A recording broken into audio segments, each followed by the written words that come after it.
So 100,000 is called the present value today, right? And the 110,000 will be called a future value, right? Because this is in the future. So we will be using the terms future value, present value, and yeah, these two terms we will be using quite often. Today value is called present value, and future, when we are converting in the future, is called present value. And the process to get from present value to the future is called compounding. Compounding by 1 year, compounding by 2 years, 3 years, or whatever. And when we are establishing the present value from the future values, from the values in the future, we call this process as discounting. Okay, so these are four terms that you have to remember, and we will be using quite often. One is present value, means the value today.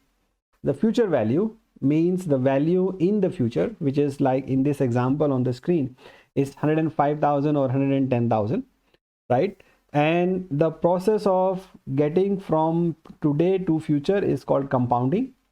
And we normally use the factor to multiply by the interest rate factor, which we have discussed here, interest rate factor, right? 1 plus r.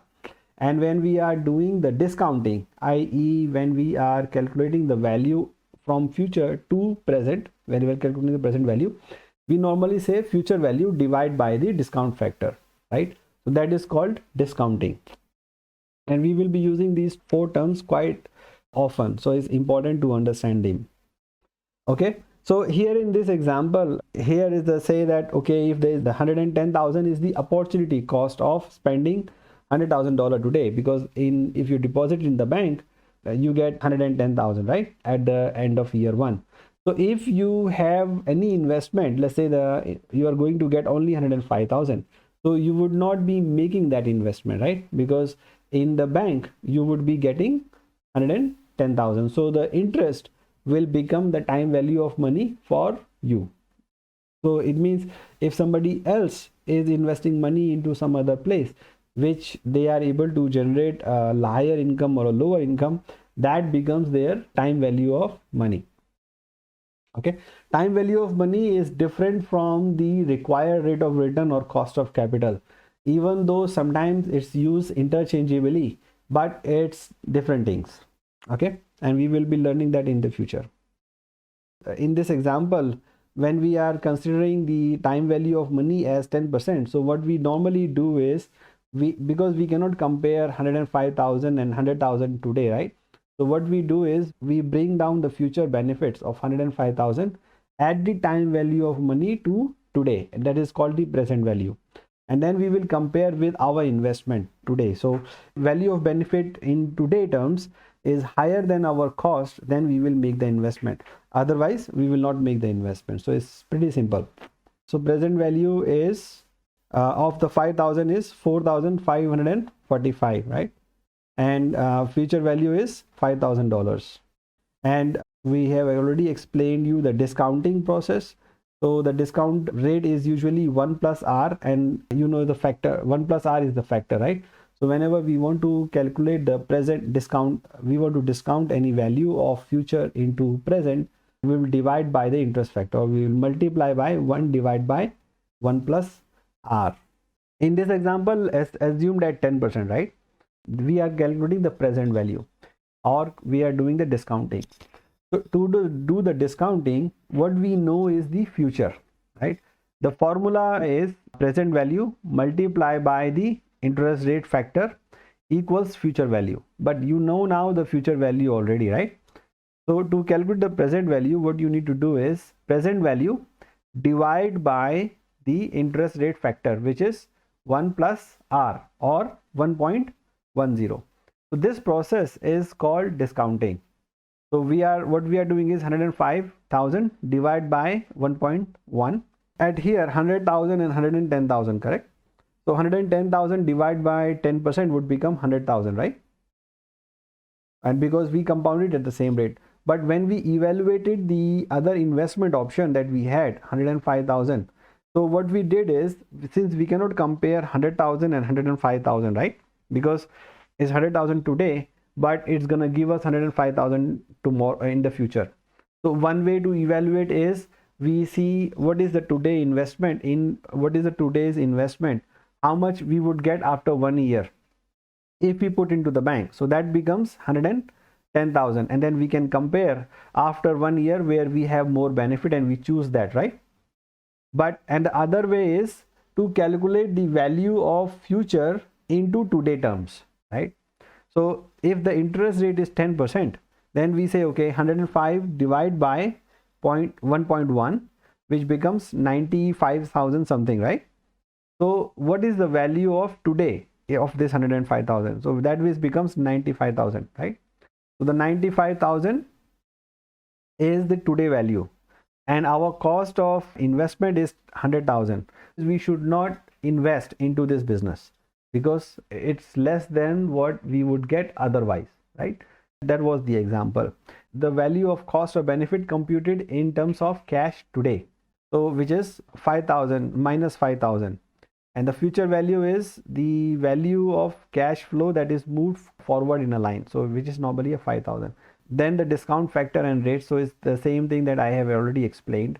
To calculate the discount factor, you need to divide the future value by the interest rate factor, which is 1 divided by 1 plus r. Now if you have to do it only once, let's say it's only 1 year, then you can use it, right? So you always have to be careful what is the period of the future year that you are doing and what is the interest rate. Let's say the period is 2 years, but interest rate is annual. So what you need to do is you need to multiply it 2 times, right? 1 divided by 1 plus r into 1 divided by 1 plus r. So, or you can say 1 plus r to the square. So, so that is 2 times, correct?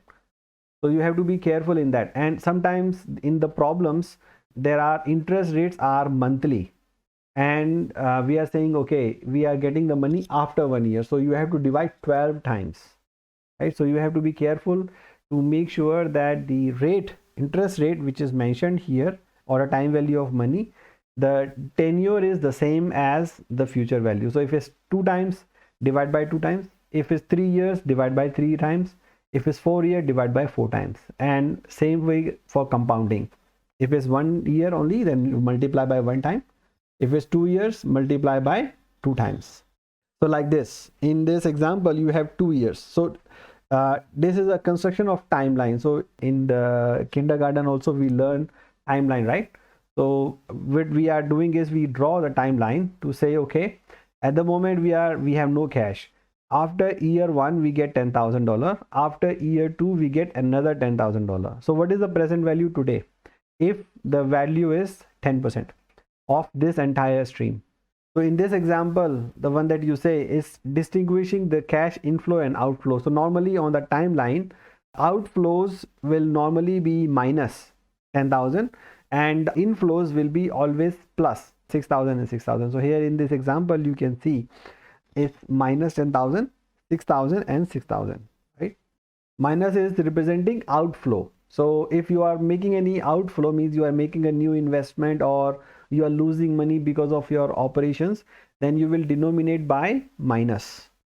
And if it's an inflow, means your income is more than your expenses, then you will denominate as plus. So you can apply the interest rate, let's say 6,000 divided by 1.1 and 6,000 divided by 1.1 and 1.1. So you will be able to get the present value and compare against your cash flow. Does it make profitable or is not profitable? So there are certain rules in combining the various cash flow at different point of time. So one is the comparing and combining the value. It's only possible to compare and combine the values at same point of time. So you cannot say that I have a total income of 12,000 and my investment is 10,000, so it's profitable, and you are combining everything up. So you cannot do that, right? If you want to add it all up together, you need to bring all the 6,000 to this year and 6,000 also to this year, and then only you will be able to combine the numbers and say it is plus or minus. Okay, so that's rule 1. And rule 2 is the compounding. To calculate the cash flows future value, you need to compound it. So here in this example, we are saying if you need to combine 1 year, then 1,000 into 1.1, that becomes 1,001 year, right? So if it's 2 years, let's say, so it becomes not 1.1 times 2, right? It becomes compounding. So 1.1 times 1000 becomes 1100, and then on top of it 1.1 becomes 1210. So you cannot say if you have to compound for 2 years 1000 into 1.1 into 2, right? In that case you will get only 1200, right? This is the entire one. So just a formula only. Future value is equal to c minus c. C means current value into 1 plus r into 1 plus r n times. So normally say, okay, c into 1 plus r n square, right? So if it's 2 years, then n become 2. If it's 3 years, n become 3. 1.1 into 1.1 into 1.1. If it's 4 or 5 or whatever number, it becomes the square of that, right? So you need to remember this formula. The future value is equal to c into 1 plus r to the power n. Future value is equal to current value into 1 plus r to the power of n. And this is the power of compounding over a period of time. So normally if it's the original amount, it will look same. Simple interest will grow only at a specific rate and equally, but the compounding will increase it significantly. There is a book on called Power of Compounding. You can read. It's very nice, saying that how you can increase your power by improving only 1% at one time, because it's compounding, right? You can improve significantly. Then the third rule is called discounting. To do the discounting, we follow the same process. The only thing is, instead of multiply, we divide, right? So the discounting is, if it's 1000 after 2 years, we divide by one time, and then we divide by another time, which you have already done once. So the formula for present value is future value divide by 1 plus r n. C is confusing. You write future value FV. Future value divided by 1 plus r to the power of n. So these are the formulas, just to show you in a summary. So these are 3 rules of the time value of money that you need to remember. Chapter 4, time value of money, valuing cash flow streams. Okay. So the rules you have developed so far is one value at one time, and to calculate a future value you need to compound it. The formula is FV equals C multiplied by 1 plus Rn. The third rule is, to calculate a present value you need to discount it, and the formula is PV equals C divided by 1 plus R to the power of n. So that's the 2 basic formula that we have learned so far today. So now let's look at the exercise of valuing a stream of cash flow. Suppose you plan to save $1,000 today, $1,000 at the end of each year of next 2 years. So if you want to earn an interest rate of 10%, how much you will have after 3 years from today? So first process of this would be to draw a timeline, right? So please draw a timeline for yourself as well, just to make sure you understand it correctly. Draw a timeline for 3 years, because you are talking about 3 years from today, right? So today, 1 year, 2 year and 3 years. And then write down the amount. So it's $1,000 today, $1,000 at the end of year 1, $1,000 at the end of year 2. And if you want to earn 10% interest on our savings, how much money we will have on 3 years from today? So means at the end of the year 3 and at the end of year 3. So what we will do is, we will compound one by one, right? So the one way is, we compound each and individual every one separately. So 1000 compound to 1.1 becomes 1100. In our bank we have 2100. On this 2100 we earn 1.1% again, becomes 2310 plus one more 1000 that we have invested, so becomes 3310, and total becomes 3641. Or you can do it separately. 1000 multiply by 1 plus r to the power of 3, because you have 1, 2, 3 years, right? Then 1000 multiply by 1 plus r, 1 plus 1.1 to the power of 2, because you have only 2 years, 2 full years. And then on this number is going to be compound only one time, because there's only 1 year left, right? The result will be the same, however you want to calculate it. So 1 year multiply by 3 times, this first year multiply by 2 times, or final year, third year multiply by 1 time. So total will be the same, 3641. So this is how you do the compounding. Let's calculate the present value, right? So now you can calculate the present value in 2 times. First is we bring each and individual value to the previous year and we do again presenting discounting to the first year, or we calculate each and every figure separately, right? So in this example you can say, okay, we are either one by one, or we do it directly, right? So individual numbers divide by 1 plus r to the power of n. So present value is also going to be in the same factors. You want to pay $5,000 in the first year and then $8,000 in the next 3 years. If Uncle Harry want to earn 6%, how much he can borrow? How much he should pay now?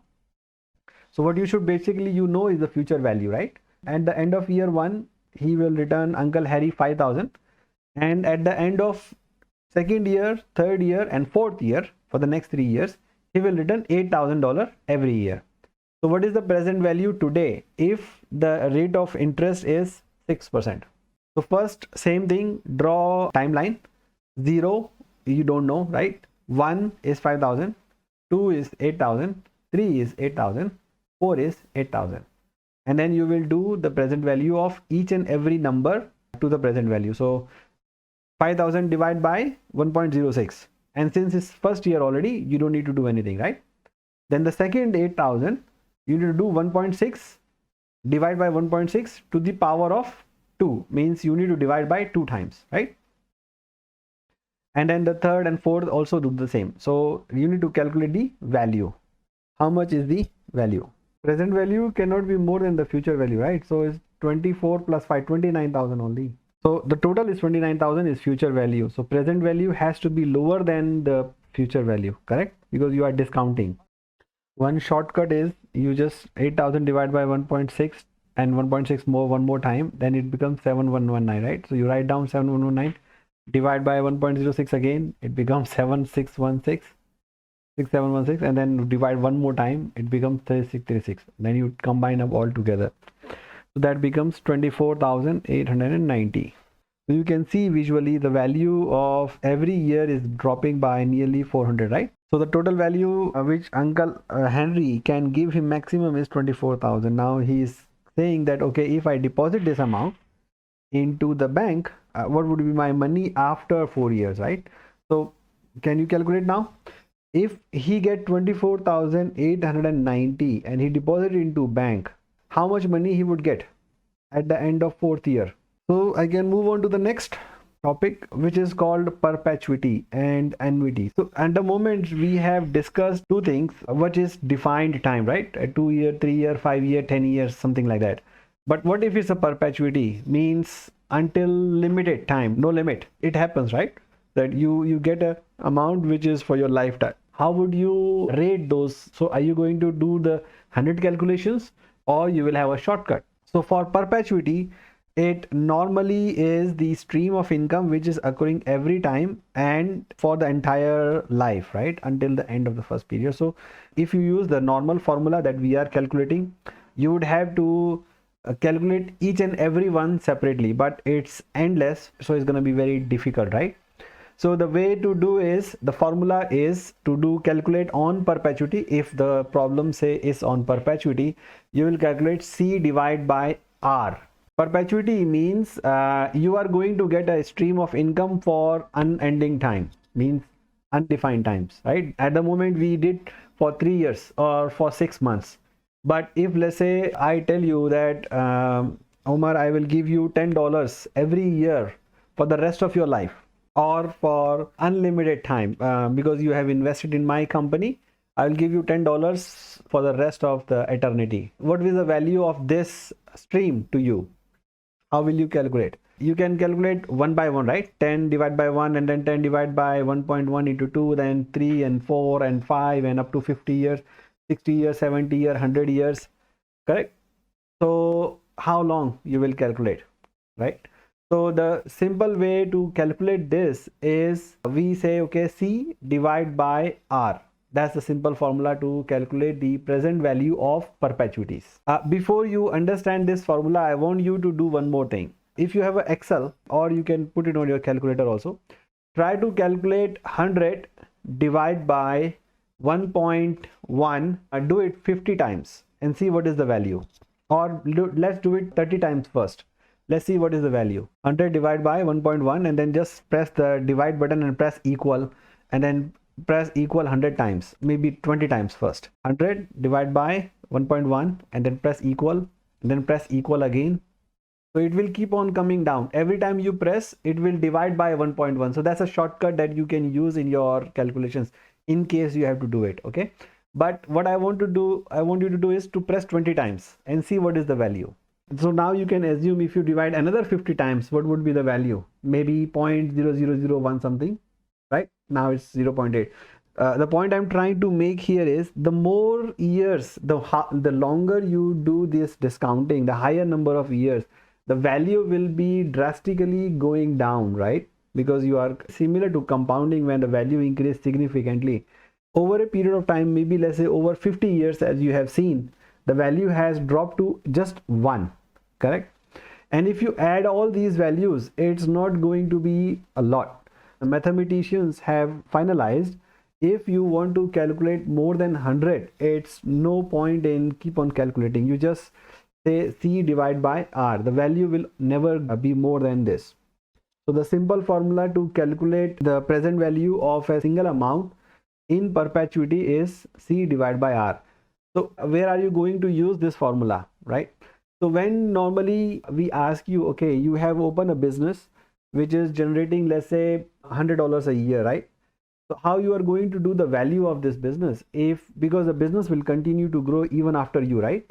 So when you say, okay, it's gonna give me the $100 of income for the entire life, let's say a house is giving me a house rental of $100 a year, right? But the house will remain there for maybe 50 years, 100 years, 120 years, 200 years, right? And it will continue to, even if I assume I will continue to get $100 from this, what is the value of this income stream? So that should be the minimum value. If I have to sell this house, this is the minimum value I should get. So that will be 100 divided by the interest rate that you think you can get in the market, right? So that will become the value of the cash stream that you have generated for the perpetuity, because you don't have an ending date. Or if it's more than 100 years or 50 years, you can always use this formula C divided by R. You don't have to calculate 50 times. Value after 50 years is insignificant, is even less than 1%, right? So that's the perpetuity. Now the annuity. Let's say you have a fixed amount of income. Let's say the company says to you that, okay, you give us $100,000 now, and we will give you $2,000 for the next 50 years. The question is, would you take it or would you not take it? To understand that is, you need to calculate the present value of all your future streams, right? And then calculate the present value. So the shortcut to do that, if it's a long number of streams, is this formula. Let me show you the formula, because there's a calculations. You understand the calculations already. This is the formula.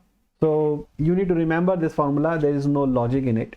Just take a note of this formula. If you have annuity, means the cash flow is same over a period of time. The present value of all that period will be this: C divide by R multiply by 1 minus 1 divided by 1 plus R n. It's a complex formula, I agree, but you just have to remember it. There is no other way, or write it down somewhere so that you can use it in future. This formula, by the way, will help you also to determine how much you should be paying for, let's say, a lease period, right? And you know the present value of the amount, but you want to know how much installment you should pay for the future. Let's say you are taking a loan, right?